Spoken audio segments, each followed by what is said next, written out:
dan F4. Artinya reaksi. Dan akan mengakibatkan lendutan 1, lendutan 2, lendutan 3, dan lendutan 4. Gitu ya. Jadi itu penyebabnya dia kenapa hanya terdiri dari satu titik ini terdiri hanya 2 DOF. Jadi kalau balok itu 2. Dia nggak punya yang arah sejajar sumbu batang seperti ini. Karena apa? Karena memang tidak ada gaya yang bekerja dari arah sejajar sumbu batangnya. Balik lagi ke slide yang sebelumnya, itu dijelaskan bahwa elemen itu digunakan adalah ditetapkan dari tangkap sistem struktur terhadap beban luar. Jadi karena beban luar yang bekerja akibat beban luar.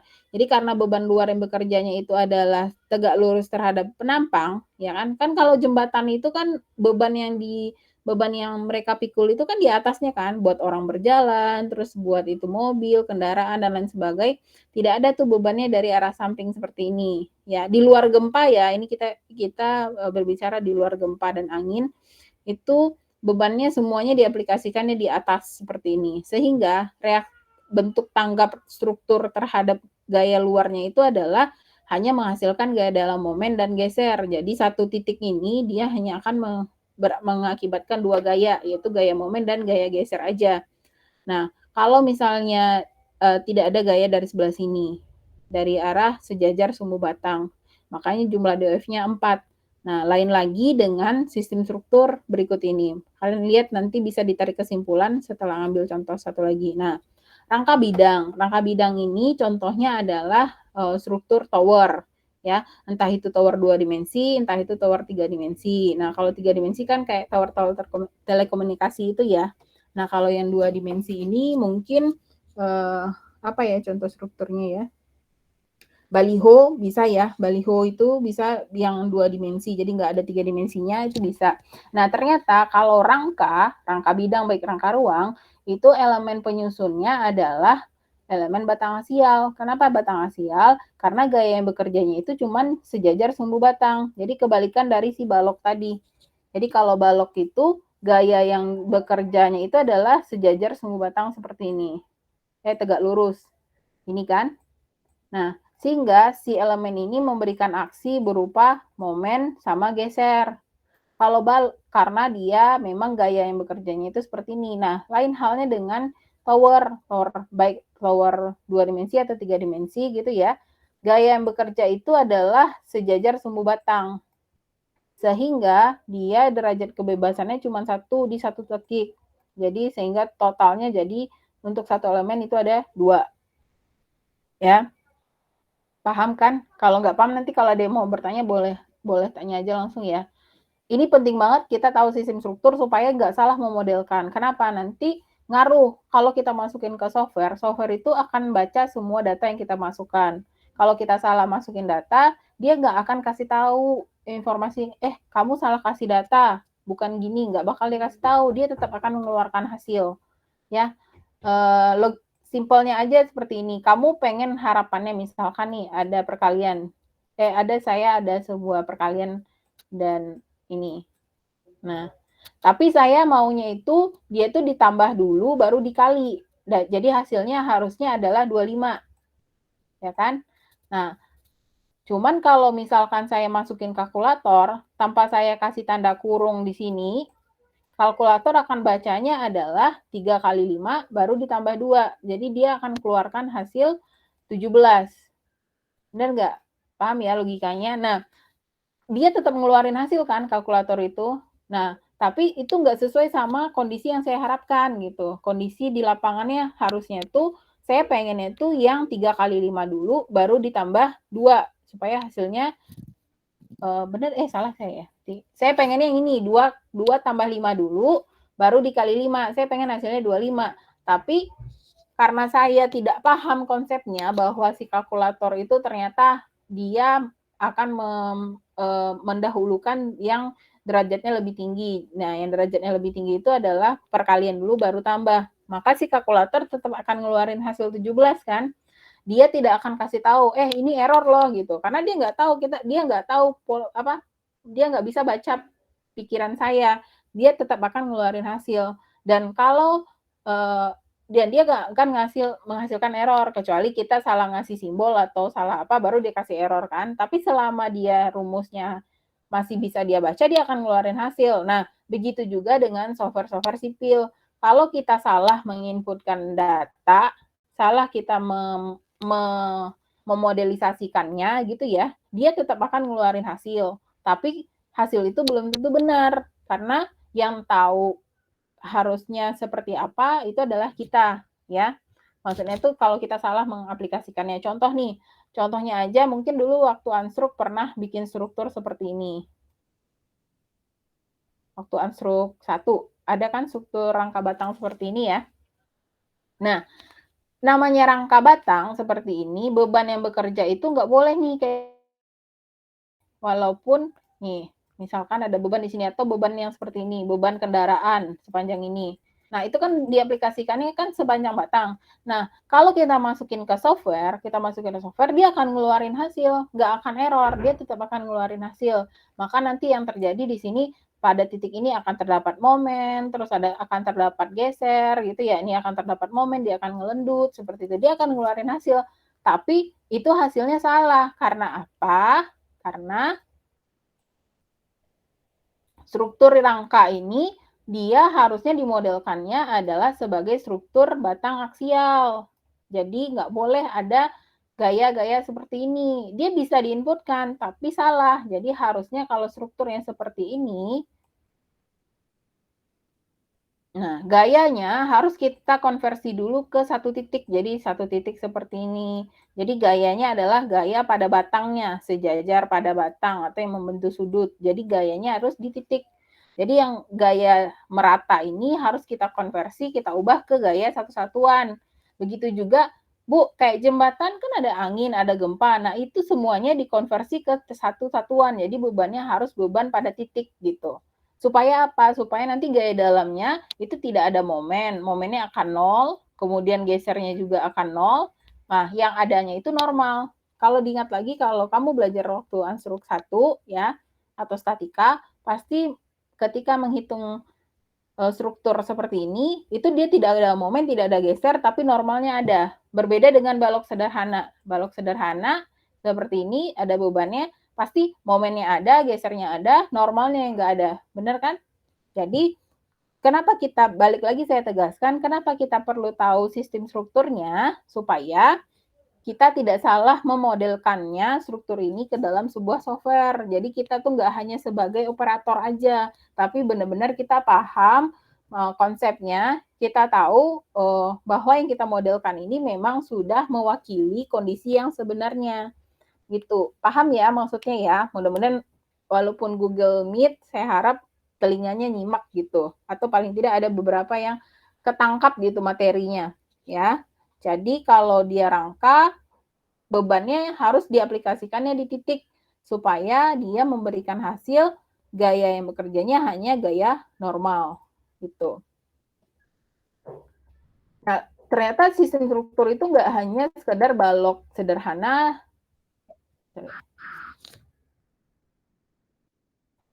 balok sederhana atau rangka, ternyata juga ada nih. Nah, portal bidang namanya, portal bidang dan portal ruang. Kalau portal bidang ini contohnya bangunan gapura. Pernah saya lihat ya, gapura itu kan cuma satu dimensi aja tuh, ibaratnya dua dimensi lah. Ada gapura, jadi dia hanya terdiri dari dua buah kolom. Kalau gapura ya ada dua kolom, terus nanti ada baloknya di atas gitu kan. Atau paling enggak gapura yang agak lebih mungkin agak lebih nambah, mungkin dia tambah di sini ada tambah lagi dua lantai gitu. Intinya hanya dua dimensi gitu ya. Ternyata kalau portal dua dimensi itu elemen batangnya itu adalah terdiri dari 6 DOF. Jadi pergerakannya itu adalah ada arah X, jadi dia punya normal, dia punya geser, dan dia juga punya momen di satu titik ini. Nah, di titik kedua, dia juga punya sama, ternyata dia punya normal, kemudian geser, dan momen. Ya, normal itu selalu sejajar sumbu batang. Kalau portal bidang. Nah, kalau ternyata dia portal ruang, misalnya contohnya adalah gedung gitu ya, yang terdiri dari kolom-kolom, terus di sini udah ada plat gitu ya. Nah, ternyata satu titik itu dia DOF-nya adalah 6. Kalau dia satu elemen karena dia terdiri dari 2 titik, maka jumlahnya jadi 12 ya. Jadi 12 DOF-nya. Kalau untuk dia portal ruang. Sehingga kalau kamu salah memodelkan yang tadinya dia adalah mau desain gedung, tapi kamu modelkan dia sebagai portal bidang, maka jumlah DOF-nya akan salah. Ngaruhnya kemana Bu? Nanti ngaruhnya adalah ke reaksi yang bekerjanya tadi, seperti saya bilang, seharusnya dia nggak punya momen, tapi jadi karena salah kamu modelkan, maka momennya keluar. Salahnya bukan si software-nya nggak pandai, karena kamu yang nggak bisa memodelkannya, tidak bisa memberikan perintah yang benar kepada sebuah software gitu. Yang harusnya dia tidak ada torsi, misalnya ya, tidak ada puntir, tapi karena salah memodelkan, maka dia muncul puntir gitu. Itu kalau sistem strukturnya, contohnya ini portal bidang dan portal ruang. Terus ada lagi sistem struktur lainnya yaitu plat lentur. Nah, plat lentur ini plat lantai. Jadi plat lantai itu dia karena plat lantai itu nggak selalu persegi ya. Jadi kalau struktur gedungnya misalnya kolomnya seperti ini posisinya ya. Jadi bentuknya bisa aja gini. Jadi posisi kolomnya seperti ini, bisa aja model plat itu nggak selalu persegi gitu ya. Kan ada bentuk bangunan itu kan macam-macam. Nah, itu ternyata kalau plat lentur itu kita boleh bebas ada 2 model yang bisa kita aplikasikan. Apakah itu elemennya berbentuk segitiga atau segi 4. Nah, kalau dia segitiga ternyata terdiri dari 3 buah titik di mana masing-masing titik itu dia terdapat perubahan dimensi atau gaya itu terdiri dari 3 arah, X, Y, dan Z. Sehingga total DOF-nya jadi 9. Nah, kalau kamu pakai elemen kecilnya adalah segi 4, maka dan satu titik itu jumlahnya 3, maka jumlah total DOF-nya ada 12. Ini untuk satu elemen. Nah, kalau contoh dia di sini kan banyak nih, saya ambil contoh sederhana aja. Sehingga seandainya saya plat ini saya bagi 4, maka terdiri dari 4 elemen, ada 1, 2, 3, dan 4. Nah, ini berapa total DOF-nya? Ada yang bisa bantu jawab nggak? Ada yang udah kebayang nggak maksud materi hari ini? Berapa total jumlah DOF kalau struktur saya adalah struktur plat seperti ini?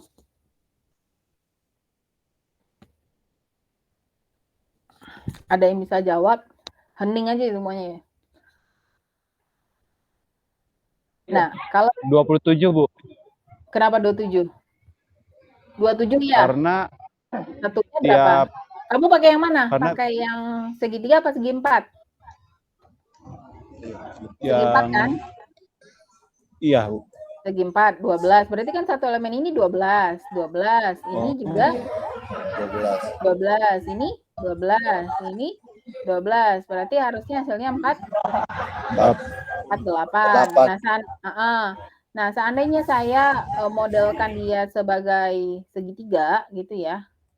Kalau segitiga bagi 2 aja gini. Nah, segitiga berarti yang sisi sebelah sini dia punya 9, dia punya 9. Hasilnya 18. Nah, salah nggak? Nggak salah. Berarti kalau kita modelkan segitiga ya 18. Kalau dia segi 4 ya 48. Tapi mana hasil yang lebih akurat? Hasil yang lebih akurat adalah yang lebih besar pembagian elemennya. Jadi semakin kecil dia kita bagi-bagi ini segitiganya misalnya seperti ini ya. Hasil yang didapatkan itu akan semakin lebih mendekati. Contoh misalnya lendekannya kalau misalnya saya pakai 18 mungkin dapatnya 2,3. Kalau saya pakai 48 mungkin bisa dia dapatin 2,278 misalnya situ ya. Tapi hasilnya itu lebih mendekati yang kondisi-kondisi di lapangan sebenarnya. Nah, terima kasih ya, tadi siapa yang bantu jawab tuh? Devin, Bu. Devin, oke, terima kasih ya Devin. Bu, saya mau nanya juga, Bu. Boleh. DOF itu maksudnya seperti apa ya, Bu? Derajat kebebasan itu adalah dia itu bisa bergerak ke arah mana, kan kebebasan ya. Jadi misalnya dia bergerak bebasnya itu ke arah mana. Jadi kalau misalnya struktur kita portal nih, sederhananya aja nih balok aja yang tadi yang 2 ya. Kita balik lagi deh ke balok.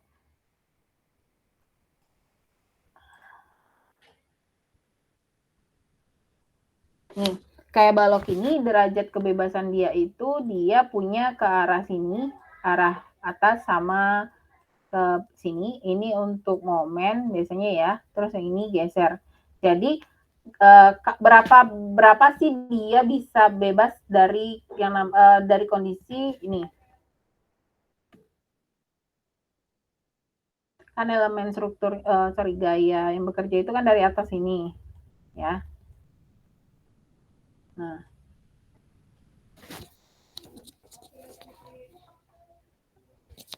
oke sebentar ya. Ada ini.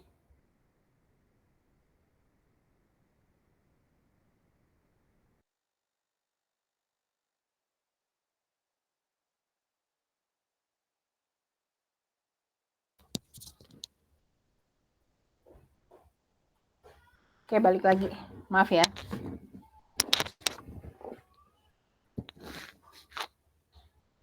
Jadi kalau dia balok itu dia gaya bekerjanya adalah yang tegak lurus terhadap elemennya ya. Nah, sehingga dia akan memberikan tanggap terhadap si gaya ini, itu dia pasti akan memberikan searah yang terutama arah ini ya, terutama arah ini berlawanannya. Nah, pasti ada yang namanya aksi, pasti ada reaksi.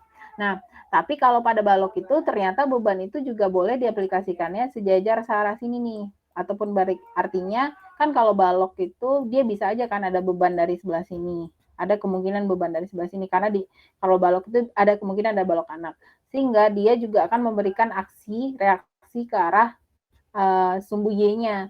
Maka dia punya pergerakan ke arah sana, maka disebutlah bahwa kalau misalnya balok itu DOF-nya jadi ada 2 di setiap titiknya. Karena dia punya 2 titik jadi 4. Nah, kalau misalnya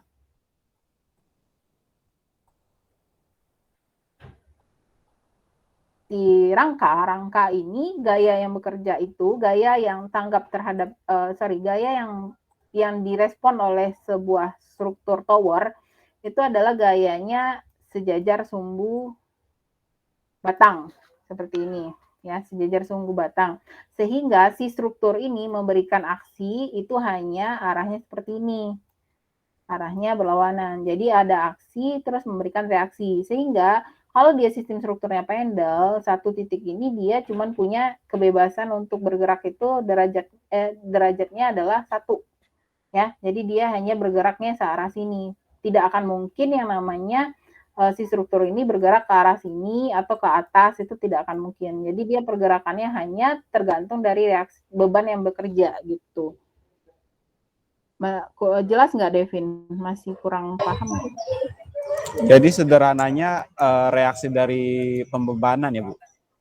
Ya bisa dibilang gitu. Jadi reaksi bentuk tangkapnya terhadap beban luar nih.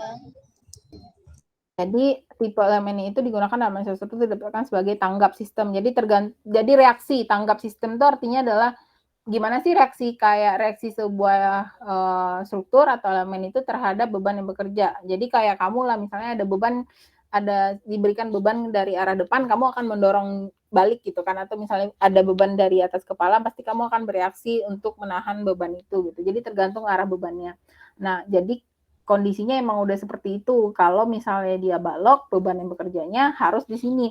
Tapi Bu, saya bisa Bu masukin beban di sini gitu ya. Misalnya ya, di aplikasi atau di software. Emang bisa karena software itu diperuntukkan untuk semua kondisi dia bisa gitu. Tapi bagaimana cara kita membatasi batasan masalah kita? Kita tahu bahwa dia balok. Kalau balok tuh nggak mungkin ada beban dari arah sejajar sumbu batang. Tapi saya bisa Bu masukinnya. Iya karena memang pilihan opsinya di software itu ada semua. Jadi misalnya ada tabel nih, ada tabel gitu ya. Masukin beban gitu. Kalau yang udah pernah pakai SAP, bisa masukin beban di X, bisa masukin beban di Y, bisa masukin beban di Z, bisa masukin beban di XY atau di XZ nanti atau di mana. Pokoknya dia kasih opsi semua gitu. Bisa masukin beban merata, bisa ini. Tapi itu tidak sesuai dengan model yang seharusnya kondisi di lapangan gitu. Ya, sama kayak reaksi perletakan aja. Itu kan sebuah opsi. Di software itu dia boleh loh kamu kasih dia bisa dia sendi, bisa dia roll atau bisa dia terjepit seperti ini kan.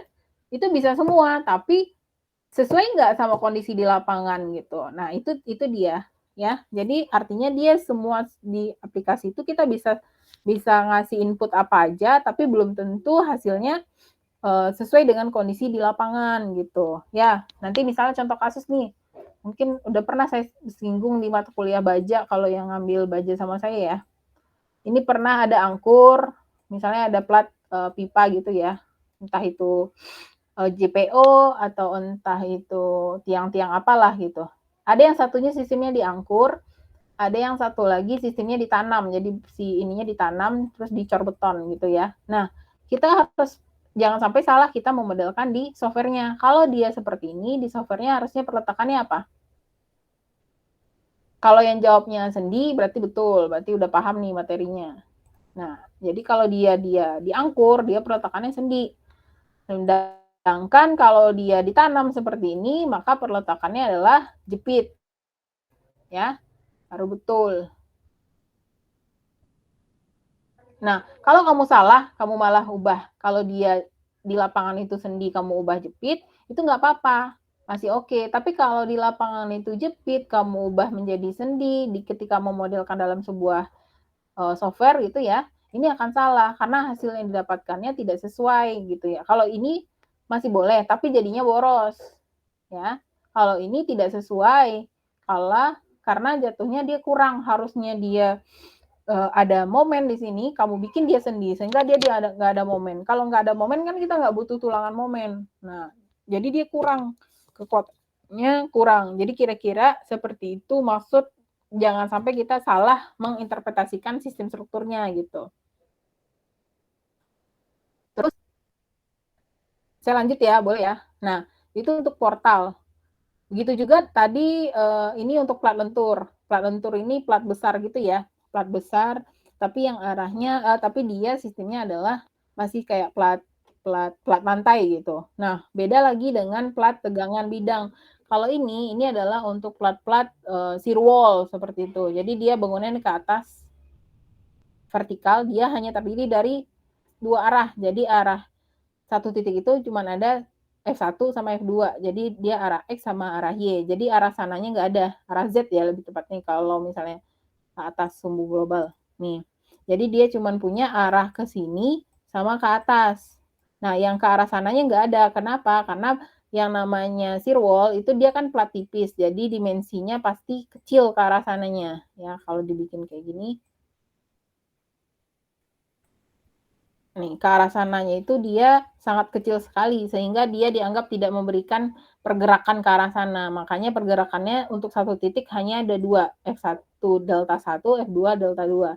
F1 ini artinya gaya. Jadi akibat gaya 1 akan memberikan perpindahan 1, akibat gaya 2 akan memberikan perpindahan gaya 2, akibat gaya 4 memberikan perpindahan 4, gitu maksudnya ya. Nah, Bu, kalau misalnya seperti pondasi roof gitu yang besar gitu ya, atau kayak helipad gitu, atau kayak lapangan basket, itu masuknya ke plat tegangan apa ke plat lentur? Ada yang bisa jawab nggak? Sistem strukturnya. Masuknya ke sini atau ke sini, Bu?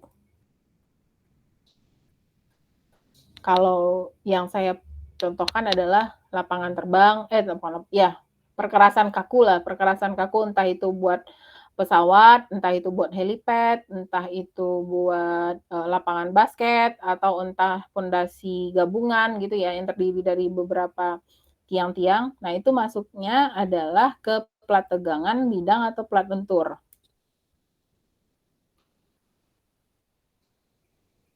Nah, kalau masih belum bisa jawab, berarti artinya kamu masih belum bisa mengenal semua sistem struktur yang ada.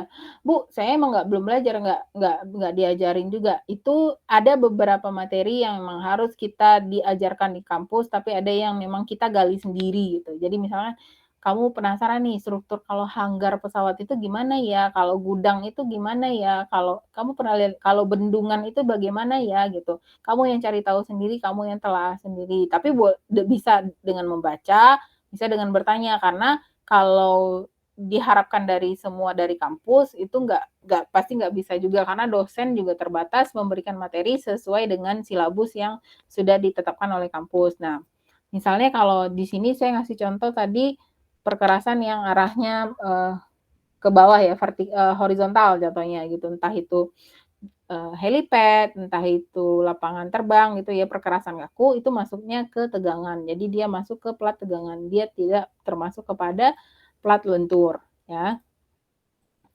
Terus ada juga yang sistem strukturnya cangkang asimetris seperti ini. Nah, kalau cangkang asimetris seperti ini tuh struktur apa ya, Bu? Contoh di lapangannya. Mungkin ada yang Bu, maaf Bu, bisa Iya. lebih pelan dikit nggak Bu jelasinnya? Oh, boleh boleh. Boleh. Kecepatan soalnya Bu. Ah, siap. Soalnya saya pakai turbo tadi. Nah, jadi kalau sistem struktur itu fungsinya adalah supaya kita tahu untuk menentukan dia, bentuk struktur apa, bentuk si pembentuk dia tuh bagaimana gitu ya. Jadi, penyusunnya ibaratnya gitu. Jadi kalau dia shear wall itu dia terdiri dari apa sih? Ternyata dia terdiri dari elemen-elemen tegangan kecil seperti ini digabungkan. Nah, kalau dia cangkang asimetris ini, contoh strukturnya adalah ada yang pernah tahu dengar, silo nggak? Silo, tahu ya? Silo itu tempat buat nyimpan, entah itu nyimpan semen, nyimpan pupuk, biasanya di pabrik-pabrik tuh. Nah, itu dia ternyata sistem pembentuknya adalah berupa sistem cangkang asimetris karena dia bentuknya tidak simetris seperti ini, ya. Kamu boleh googling apa itu silo. Nah, itu juga termasuk bangunan ya, emang bangunan yang didesain oleh orang sipil. Nah, ini ternyata kalau dia menggunakan sistem struktur ini, maka jumlah DOF-nya untuk satu titik itu ada 3. Nah, dia karena aksimetris, jadi dia terdiri dari 4 titik, maka dia totalnya menjadi 12 DOF. Jadi kalau bangunan silo itu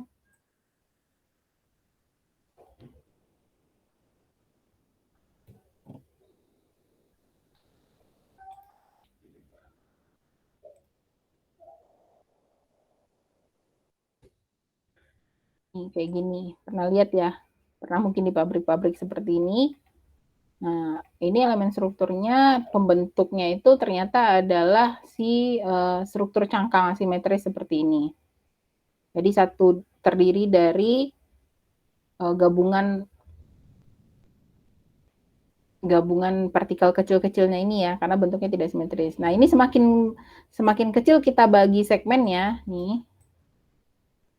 Semakin kecil kita bagi segmen-segmennya, itu hasilnya akan semakin mendekati kondisi dia sebenarnya.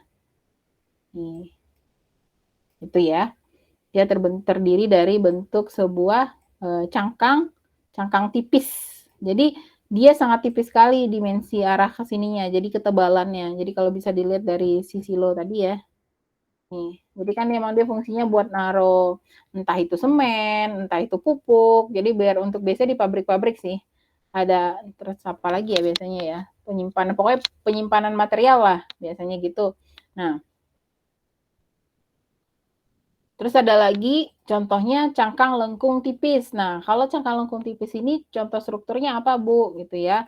Pernah lihat ini enggak penutup atap dari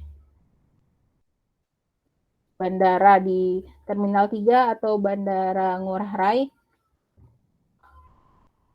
Bandara Ngurah Rai itu bentuknya. Nah, ini kayak gini ya. Gimana sih yang kelihatan nih? Strukturnya ini kayak gini, cangkang tipis seperti ini. Kayak gini nih kelihatannya. Atau di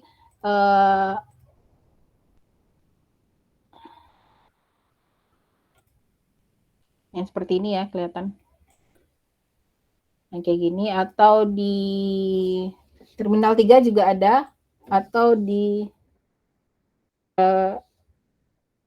CBD itu bangunan apa ya? Kita langsung aja deh cangkang tipis.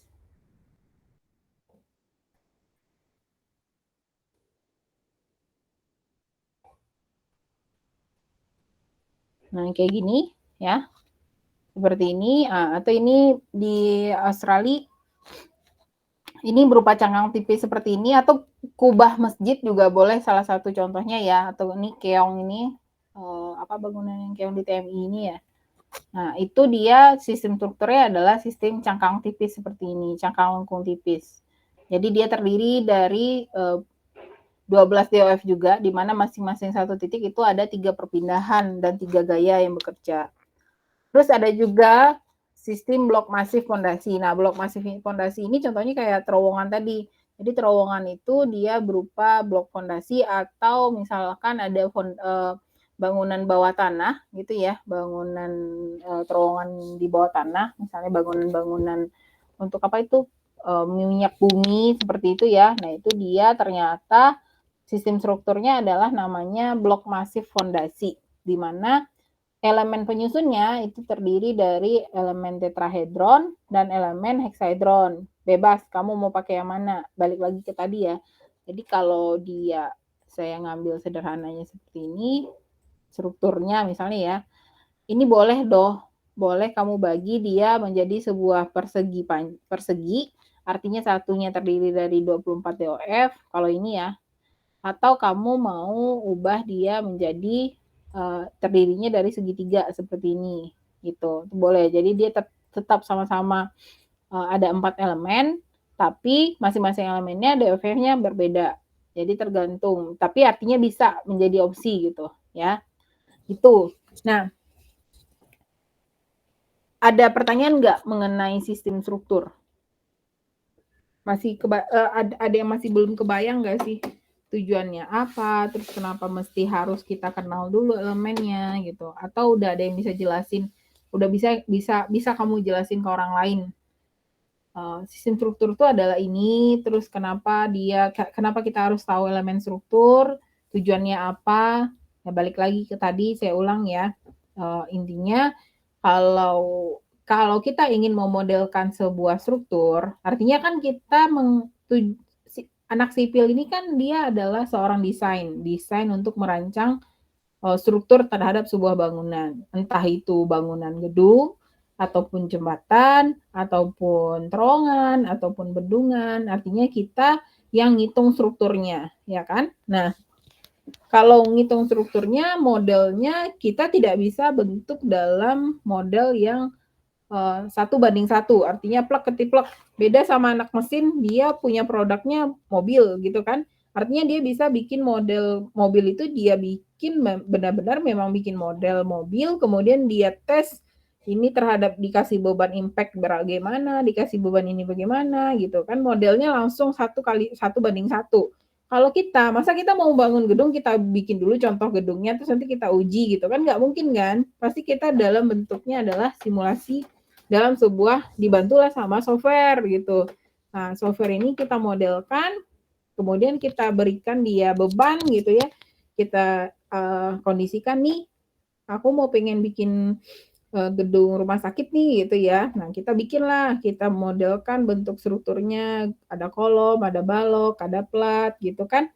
Terus nanti diberilah kalau di rumah sakit itu ada beban ini, ada beban hujan, ada beban mati, ada beban angin, beban gempa, beban orang yang bekerja di situ, dan lain sebagainya. Nah, nanti kita simulasi apakah struktur yang udah kita bikin ini itu bisa memikul beban-beban yang bekerja. Nah, memodelkannya itulah yang harus kita pahami bagaimana memodelkan yang sesuai dengan kondisi di lapangan. Yang memodelkannya ini nggak jauh dari kondisi di lapangan gitu ya. Namanya model pasti akan tidak 100% sama dengan kondisi aslinya, benar ya? Nah, dia tidak 100% dengan kondisi aslinya. Makanya itu kita perlu tahu, perlu mendalami sistem strukturnya itu seperti apa supaya tidak salah ya. Yang balik lagi tadi paling sederhana aja. Paling sederhananya itu adalah contohnya jembatan tadi sama rangka. Ternyata kalau dia balok atau yang biasa dipakai untuk balok pada jembatan, ada balok gelagar namanya ya, atau diafragma. Nah, itu ternyata beban yang bekerja itu adalah beban yang dari tegak lurus penampangnya. Nggak boleh kita masukin beban searah sumbu batangnya. Kalau kita masukin, dia akan ngeluarin hasil, akan memberikan reaksi juga, tapi tidak sesuai dengan kondisi di lapangan gitu ya. Kalau kita mau modelkannya adalah over gitu ya, itu nggak apa-apa. Berarti artinya ya over aja strukturnya nggak masalah gitu ya. Tapi kalau yang minusnya itu adalah dia under-nya, jadi di bawah. Harusnya di sini ada beban tapi tidak kita berikan beban gitu. Nanti di lapangan ketika ada beban tiba-tiba di sana ya kita tidak memperhitungkan itu jadi dia tidak sesuai gitu ya. Begitu juga dengan kayak rangka mini, semua beban itu ya itu tadi pasti ada yang mempertanyakan, Bu, beban gempa, beban angin kan nggak tahu datangnya dari mana gitu ya.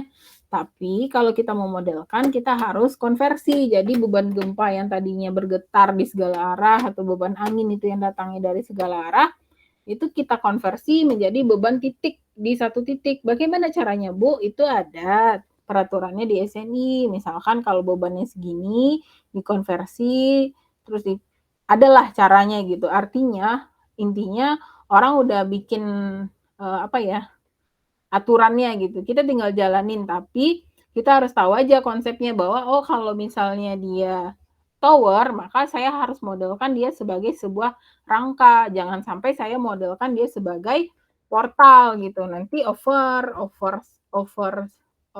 budget ya istilahnya bukan ya over konstruksi. Jadi penampangnya jadinya dapat gede-gede atau pondasinya dapatnya kebanyakan gitu. Jadi terlalu over, desain kamu tidak efisien gitu. Jadi itu tujuannya kamu harus mengenal sistem struktur supaya adalah supaya benar dalam interpretasikan kondisi di lapangan itu sesungguhnya gitu ya. Tangkap ya materinya, konsepnya. Nah, nanti tugasnya ini juga ada terakhir yaitu benda padat paruh ruang fondasi. Nah, ini belum. Kalau ini tuh contohnya adalah bangunan dalam tanah itu ya. Jadi dia terdiri dari sama aja sih.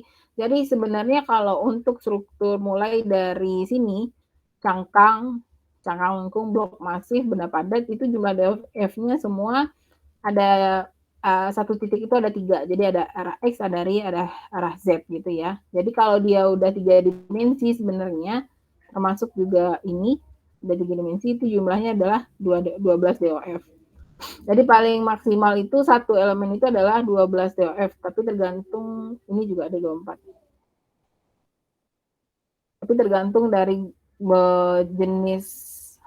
jenis bangunannya aja lagi. Jadi apakah dia portal, apakah dia plat, apakah dia elemen tegangan seperti dinding geser gitu ya, ataupun perkerasan kaku misalnya gitu ya, cangkang dan lain sebagainya. Nah, nanti kalau kamu udah paham sistem struktur ini dari semua ini tadi ya ada banyak ini contoh sistem struktur itu, barulah kamu bisa menggunakannya itu sesuai gitu. Jadi kamu udah bisa nih gunain ke aplikasinya kita gunain karena di sini materinya adalah matriks gitu ya. Artinya kita tetap harus belajar manualnya dulu.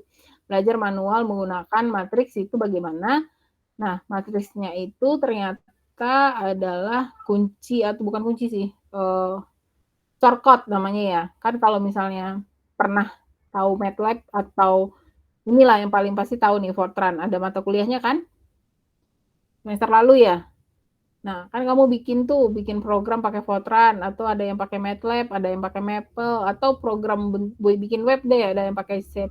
Nah, itu tuh kan kayak bikin script gitu ya. Jadi bikin kayak dapurnya sebuah software lah. Nah, kalau matriks ini, metode matriks analisa struktur menggunakan metode matriks itu ternyata adalah shortcut-nya dari sebuah software seperti ETABS, SAP ataupun SAFE ataupun software lainnya yang dipakai pada bidang sipil. Nah, jadi kalau ETAP itu dia lebih sering dipakai untuk desain gedung dan emang difungsikannya sebagai gedung biasanya. Nah, kalau SAP itu juga bisa bikin gedung tapi dia agak ribet karena dia tidak bisa desainnya secara multi lantai gitu. Jadi harus kita modelinnya satu-satu per lantai. Nah, SAP ini lebih enaknya dipakai untuk bangunan jembatan, itu lebih enak menggunakan SAP. Terus kalau misalnya SAFE, ini juga semua keluaran CSI ya. SAFE ini lebih enaknya dipakai untuk struktur perkerasan plat kaku gitu, seperti plat helipad tadi ya, lapangan terbang atau jalan tapi yang kakunya, yang artinya dia yang sistem strukturnya adalah sistem struktur ini, plat tegangan atau plat lentur. Nah, ini enak pakai SAVE. Kalau misalnya portal atau rangka atau balok seperti ini, itu bisa pakai sub atau etap gitu ya. Kalau cangkang ini adanya di sub nih, kalau etap dia nggak bisa. Cangkang, terus cangkang lengkung nih enaknya dipakai sub. Kalau ini bisa di etap, bisa di sub. Ini juga ya. Jadi nantinya di mata kuliah ini balik lagi ya, ke mata kuliah ini nanti metodenya itu metode matriks, artinya dapurnya semua software ini kamu akan saya kasih kasusnya nanti yang paling sederhana aja,